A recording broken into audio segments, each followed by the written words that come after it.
victimes et responsables du stade de Mbour ont d'abord tenu à remercier le président de la République.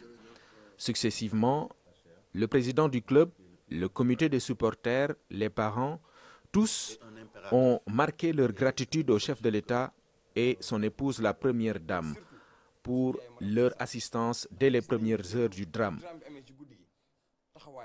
Ce jour-là, tout le peuple était touché, le monde du football en particulier. Le mot du président de la fédération est révélateur.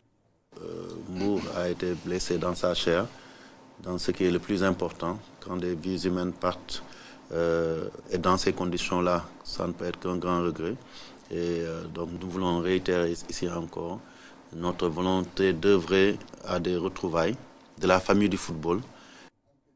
Il faut donc pardonner pour remettre ensemble la famille du football sénégalais, Mbour et Ouakam notamment.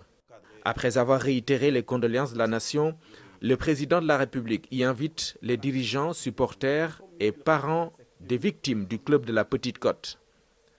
Au demeurant, les responsabilités seront situées avec le dossier judiciaire en cours. De même, les familles seront soutenues, rassure le chef de l'État. Il exhorte maintenant les acteurs à œuvrer pour un retour au calme et à la sérénité. À cet effet, il a demandé à la fédération de revoir la programmation des matchs devant opposer les deux clubs concernés, en tenant compte de la situation assez particulière. La fédération et le ministère vont discuter pour retenir la meilleure formule.